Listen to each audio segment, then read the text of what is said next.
Conference के chief coordinator Sudhakar Mishra ji, मंच पर उपस्थित सम्मानित अतिथि डॉक्टर विनोद कुमार सिंह जी, डॉक्टर ममता रानी जी, डॉक्टर कनुप्रिया जी, डॉक्टर निशिकांत जी, डॉक्टर अमित गुंजन जी, नीतीश चंदा जी, उपस्थित सभी प्रबुद्ध चिकित्सकगण, पूरे बिहार से यहाँ पर उपस्थित डाइटिशियंस, मीडिया के साथियों, जब पहली बार इस कार्यक्रम के लिए मुझे आमंत्रित करने सुधाकर जी आए थे तो मन में सुनते ही दुविधा हुई कि आप लोग ओबेसिटी पे कॉन्फ्रेंस कर रहे हैं, मुझे उसमें क्या ज्ञान होगा, मुझे क्यों बुलाना चाहते हैं।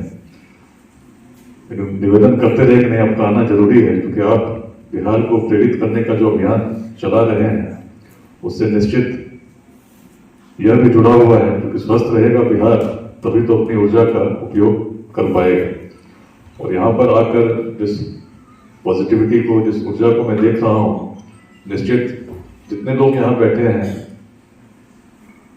जो ट्रेनिंग ले रहे हैं, जो विचारों को साझा कर रहे हैं, आने वाले समय में असंख्य बिहार वासियों से आपके इंटरेक्शंस होंगी।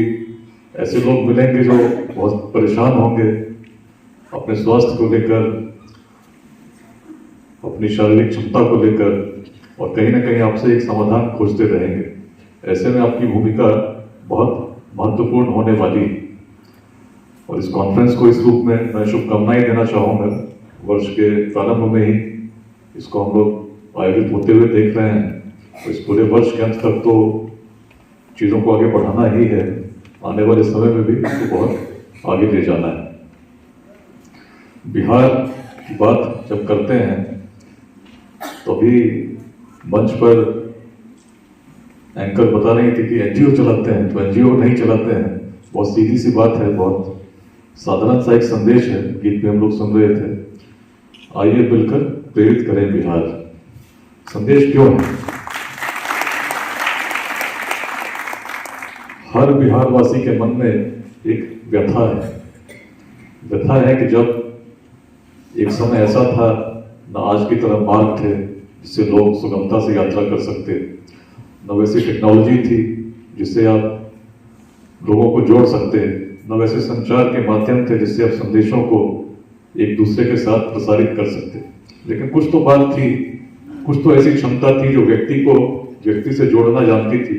तभी तो हम व्यक्ति को व्यक्ति से जोड़ते हुए उस अखंड भारत के साम्राज्य का निर्माण कर पाए, उस राष्ट्र का निर्माण कर पाए जिसकी सीमाएं अफगानिस्तान के पार तक थी, हिमालय के उत्तर तक थी, दक्षिण में सागर तक तो थी ही, पूर्वोत्तर के भी पार तक थी।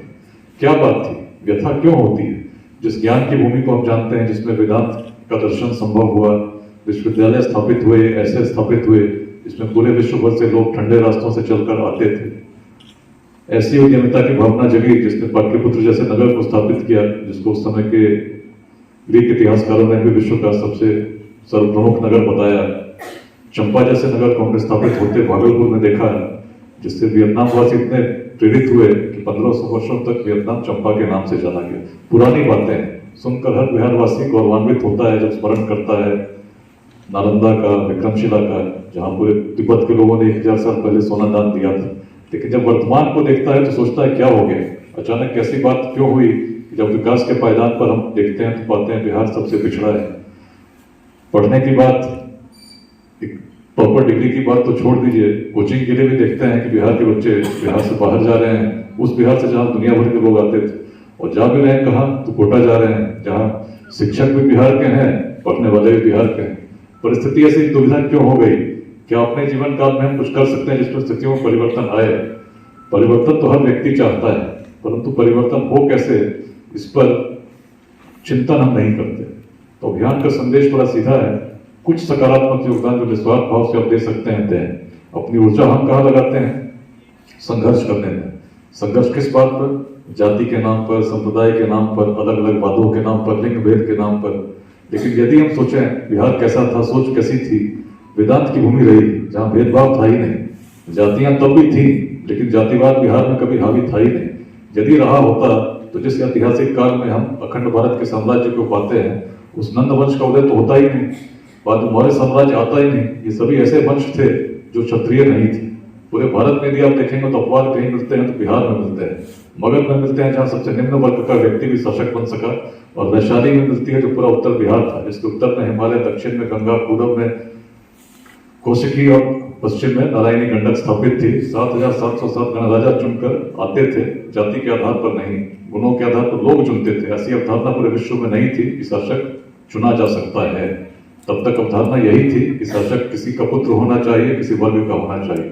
लेकिन अलग सोच की भूमि रही थी, इसलिए हम आगे जा रहे थे, आगे बढ़ते जा रहे थे, उस प्राचीन काल में नेतृत्व कर रहे थे।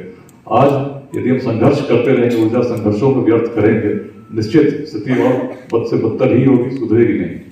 यदि हमें अपने जीवन काल में परिवर्तन देखना है तो अपनी ऊर्जा जो भी दे सकते हैं, शिक्षा के विकास में दें, ज्ञान की भूमि रही है, एक समतामूलक समाज के निर्माण के लिए प्रयास करें। प्रारंभ स्वयं से होता है, लेकिन जो सक्षम हैं उनको उनका सहयोग करना चाहिए जिनको उसकी आवश्यकता है।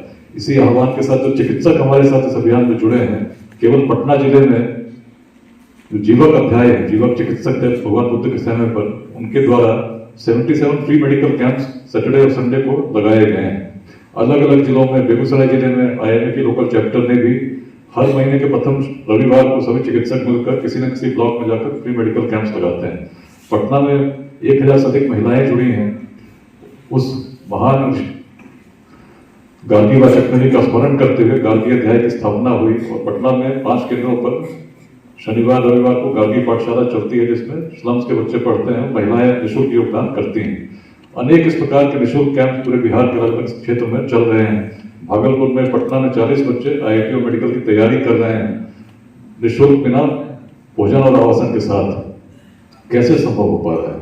तब हो पा रहा है जब लोग उस व्यथा के साथ कुछ योगदान करना चाहते हैं बिहार के लिए, और जो सक्षम है सामने आ रहे हैं, तभी तो इस प्रकार के प्रकल्प चल पा रहे हैं।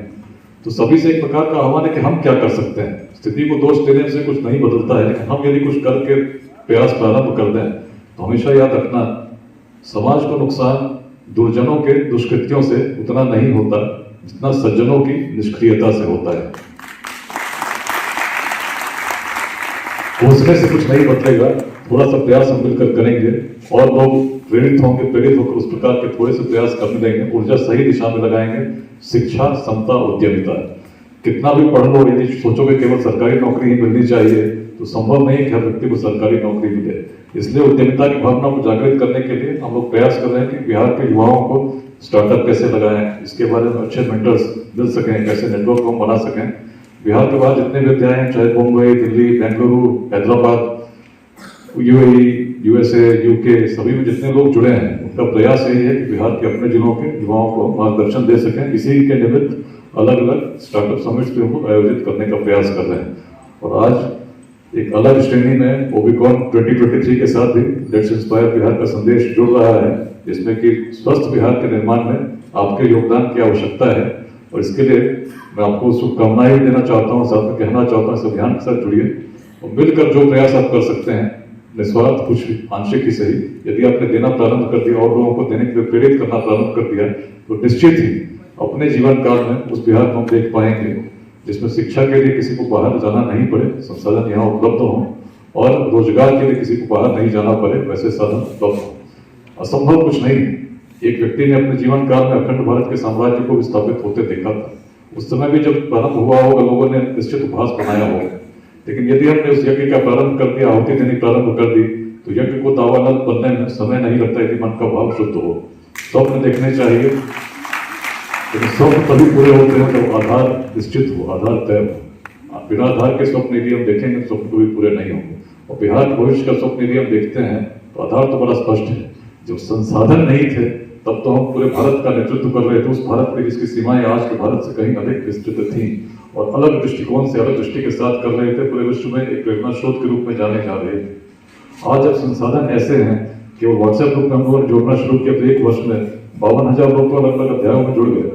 और जोड़ना यदि मन से, मन की भावना शुद्ध हो, निश्चित जोड़ती है। इसी संदेश के साथ, इस अभियान के साथ हम लोग युवाओं से विशेष रूप से जुड़ने के लिए आह्वान कर रहे हैं, और उसमें आशातीत सफलता इसलिए मिल रही है कि लोग योगदान कर रहे हैं। तो सभी को नव वर्ष की हार्दिक शुभकामनाएं। इस कॉन्फ्रेंस के लिए भी हार्दिक शुभकामनाएं देना चाहता हूँ। धन्यवाद।